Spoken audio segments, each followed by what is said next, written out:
Eto na nga mga chong, marami tayong basketball updates. Ang sikreto naman ni Christian Stan Hardinger, bakit maganda ang kanyang laro last game 5? Chris Banchero, nirereklamo ang officiating, may matinding sinabi sa Barangay Ginebra. Sa nakalipas na game 5 semis kagabi, ay ito ngang si Chris Banchero ang pinaka nakapagpakita ng magandang performance para sa Meralco Bolts, kung saan nakapagtala nga ito ng 18 points, 3 rebounds at 6 assists. Pero hindi nga yan sapat para tulungan ng kanyang kupunan na makuha ang panalo. Pero may inirereklamo nga itong si Chris Banchero dahil ayon niya sa kanyang naging latest interview ay inirereklamo nga nito ang officiating. Hindi nga raw maganda ang tawagan ng mga referee at nasira nga raw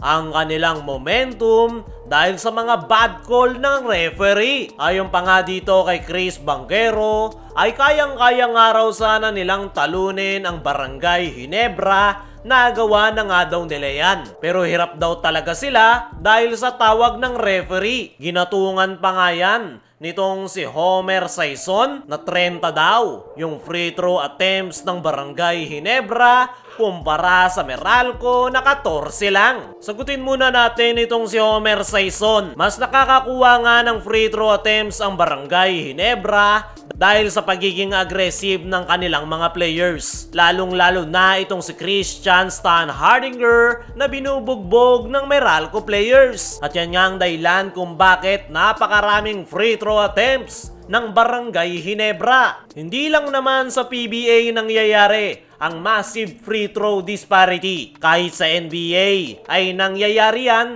kapag aggressive yung mga players. Talagang hate na hate lang nitong si Homer Saison ang Barangay Ginebra every time nga na nananalo ang kupunan ni Coach Tim Cone ay palaging sinasabi nitong si Homer Saison na may pinapaboran ng PBA. Kapag talo naman ang Barangay Ginebra ay tuwang-tuwa ang loko. Matagal nang hate ni Homer Saison ang Barangay Ginebra at kapag pumalag ka at may sense ang iyong argument ay matik, black ka. Patungkol naman sa nirereklamo nitong si Chris Banchero ay gaya ng sabi natin kanina kung bakit nakakakuha ng foul ang Barangay Ginebra ay dahil sa pagiging aggressive ni Christian Stan Hardinger. Napakagaling ang magpasabit ng nasabing big man dahil alam niya nga na siya ang tatauhin ng depensa. At tama lang naman yung mga naging tawag ng referee dahil bugbog na bugbog itong si Christian Stan Hardinger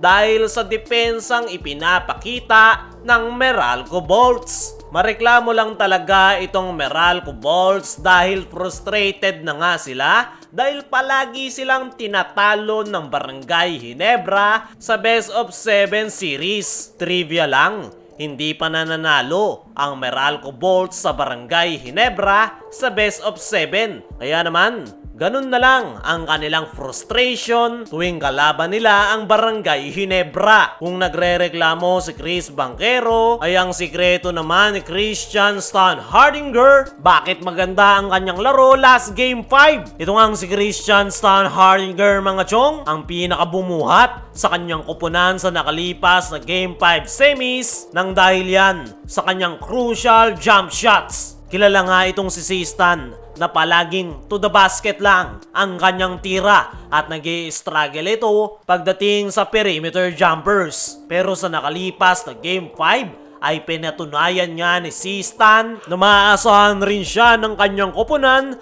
pagdating sa perimeter jumper. Ayon nga sa naging press con interview ay natanong itong si Stan kung bakit ganun na lang kataas ang kanyang kumpiyansa pagdating sa kanyang mga jump shots. Ang sagot nga ni Stan ay binigyang credits nga nito ang Meralco Bolts. Aminado nga ito na nag-struggle siya sa ipinakitang depensa sa kanya ng Meralco players. Inaabangan nga raw siya sa loob ng painted area, kaya ang ginawa niyang araw adjustment ay ang kanyang perimeter jumpers. Paglalahad pa nga nitong si Stan na matagal na nga daw niyang ini-improve ang kanyang perimeter jumpers dahil hindi naman daw sa lahat ng oras ay effective ang kanyang pagiging aggressive to the basket. At yan nga raw ang kanyang ginawa dahil maluwag raw ang ibinibigay na depensa ng Meralco sa kanyang perimeter shots. Nakapagtala nga itong si Christian Stan Hardinger ng 34 points, 10 rebounds at 5 assists. Yan nga yung kanyang second best performance ngayong semi-final series. At para kay Christian Stan Hardinger